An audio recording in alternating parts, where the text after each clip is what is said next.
ये हिंदू और मुस्लिम की जो राजनीति आपको देश के अंदर नजर आ रही है, ये भी और तेजी से नजर आएगी, ठीक है ना। एक और तो मोहन भागवत जो है और बीजेपी जो है वो वोट बटोरने के लिए मदरसों में जाते भी हैं, ठीक है ना, मस्जिदों में भी जाते हैं, हर जगह जाते हैं। प्रधानमंत्री मोदी शेखों के हाथ भी चूमते हैं। लेकिन दूसरी ओर वोट बटोरने के लिए, सिर्फ वोट की राजनीति के लिए इस देश में हिंदू और मुसलमान को आपस में लड़ाया जाता है। इस देश के अंदर हिंदू और मुस्लिम सिर्फ आपस में चुनाव के लिए लड़ते हैं, ये बात ध्यान रखिएगा। और अभी मैं आपको बता दूं कि अभी सारे आतंकवादी हों, पीएफआई वाले हों, चाहे ये आरएसएस वाले, नहीं आरएसएस वाले तो देशभक्त हैं।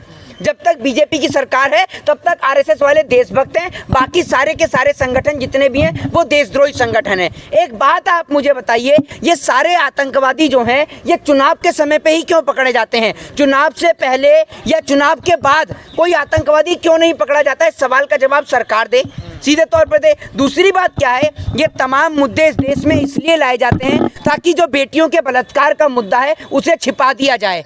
आप सभी को याद है लखीमपुर के अंदर एक बेटी के साथ बलात्कार हुआ, क्या इंसाफ मिला उसे? क्या कोई बता पाएगा? किसी को भी नहीं पता। मैं इतने सारे पत्रकार हैं, मैं आपसे पूछना चाहता हूँ एक सवाल, इस देश के अंदर सबसे बड़ा मुद्दा कौन सा था अब तक? जब से मोदी जी आए तब से लेकर अब तक इस देश का सबसे बड़ा मुद्दा कौन सा है? जरा बताएं आप, बताइए। नहीं बताइए, नहीं मैं आपसे एक पूछना चाहता हूँ कि सबसे बड़ा मुद्दा इस टाइम पे कौन सा हुआ है? 2014 से अब तक कौन सा सबसे बड़ा मुद्दा हुआ है? बता दीजिए। हाल ही में सबसे बड़ा मुद्दा कौन सा है ये बता दीजिए, कौन सा रहा है? बताइए। महंगाई, बेरोजगारी। और बताइए सबसे बड़ा मुद्दा कौन सा जिसपे सबसे बड़ा प्रोटेस्ट हुआ हो? मैं उसको लेके पूछ रहा हूँ। आपकी नजर में कौन सा सबसे बड़ा मामला हाल ही का, ये बताइए। किसान आंदोलन। किसान आंदोलन, अंकिता भंडारी। और बताइए, लखीमपुर कांड। और बताइए, और बताइए। चीते आए ना, चीते आए, ये कोई कांड है? मैं आपसे पूछ रहा हूँ जिसके ऊपर मैंने आपसे पूछा है कि जो देश के अंदर सबसे बड़ी घटना हुई हो, मैं वो पूछ रहा हूँ, बताइए। अडानी तीसरे नंबर के बन गए। घटना हुई है, ये सबसे बड़ी है। ये तो दुर्घटना है, ये तो दुर्घटना है। मैं दुर्घटना की बात नहीं कर रहा हूँ। हाँ देखिए, अब आप सभी लोग देखिए सोच में पड़ गए, क्योंकि इस देश के अंदर हर दिन एक नया मुद्दा आता है, हर दिन एक नया मुद्दा। अभी एक भाई ने बोला पुलवामा, एक भाई बोले अंकिता का मामला, एक भाई बोले हाथरस का मामला, तो एक भाई बता रहे हैं कि क्या कहते हैं कि जो अभी उत्तराखंड में अंकिता मर्डर केस की। तो मतलब इस देश के अंदर रोज डेली कोई नया मुद्दा होता है, जिस कारण आम जनता के जो मुद्दे हैं, शिक्षा, स्वास्थ्य, बेरोजगारी, महंगाई, ये कहीं ना कहीं दब चुके हैं। हर दिन इस देश में कोई नया मुद्दा, हिंदू मुसलमान का मुद्दा, कहीं बताया जाता है कि मुसलमान ने ये कर दिया, कहीं बताया जाता है मदरसों में ये होता है। मैं आपसे पूछना चाहता हूँ, देश के अंदर मौलाना अब्दुल कलाम आज़ाद कहाँ से पढ़े थे? मदरसे से पढ़कर निकले थे, लेकिन उन्होंने इस देश को क्या दिया? मिसाइल। लेकिन एक अनपढ़ आदमी जो इस देश के अंदर सिर्फ जहर फैला सकता है, सिर्फ जहर का काम कर सकता है, वो काम इस देश की सरकारें कर रही हैं। आपकी नजर में पीएफआई सही बैन हुआ या गलत है वो? देखिए मैं आपको एक बात बताता हूँ, ना तो मैं कोई पीएफआई का मेंबर हूँ, ठीक है, और ना ही मैंने कभी पीएफआई के अंदर कभी जाकर देखा है कि उसके अंदर क्या है और क्या नहीं है। इस देश के अंदर लाखों करोड़ों संगठन चलते हैं। आप किसी संगठन के ऊपर ऐसे आरोप और प्रत्यारोपण लगाए, वो सही नहीं है, क्योंकि हम जानते हैं कि आप इसका इस्तेमाल सिर्फ अपनी चुनावी राजनीति के लिए कर रहे हैं, आप इसका इस्तेमाल सिर्फ वोट बटोरने के लिए कर रहे हैं। आप एक बात मुझे बताइए, आरएसएस आपकी नजर में, आरएसएस आपकी नजर में कैसा संगठन है? अच्छा या बुरा?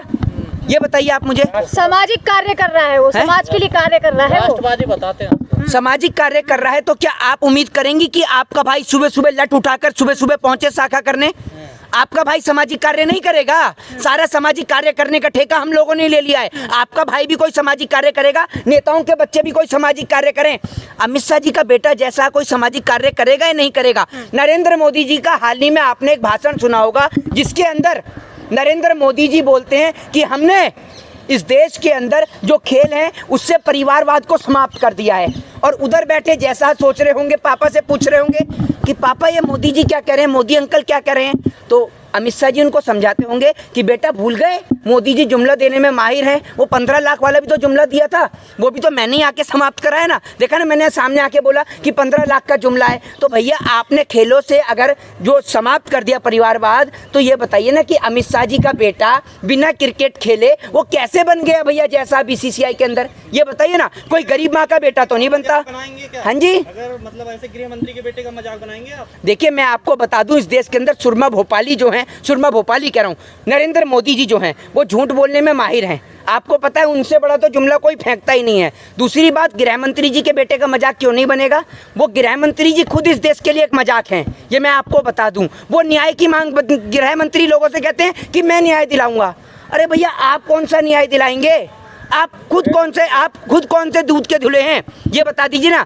आज की डेट में अगर किसी के भी ऊपर आरोप और प्रत्यारोपण लगता है और किसी भी नेताओं को, ये जरूरी सूचना, ब्रेकिंग न्यूज़ जो है मैं ये दे रहा हूँ देश के नेताओं को स्पेशल, अगर किसी भी विपक्ष के नेता को खतरा लगता है तो आप बीजेपी ज्वाइन कर लीजिए, आपके ऊपर कोई खतरा नहीं है। आप अगर कोई आरोपी हैं तो आप बीजेपी ज्वाइन करिए, आपके ऊपर कोई आरोप नहीं है। वो तो शुक्र है अगर आसाराम ने ये कह दिया ना कि मैं बीजेपी ज्वाइन कर रहा हूँ, तो ये लोग महिलाओं की सुरक्षा का जिम्मा आसाराम को ही थमा देते। इनका बस नहीं चल रहा। इस देश के अंदर सबसे करप्टेड पार्टी, सबसे ज़्यादा दंगे कराने वाली पार्टी सिर्फ एकमात्र भारतीय जनता पार्टी है।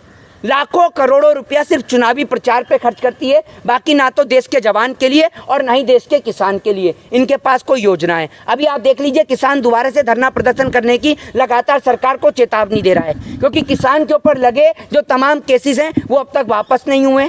आपने देखा अभी भी किसान जो है कुछ जेल के अंदर पड़े हुए हैं जो आंदोलन के अंदर थे।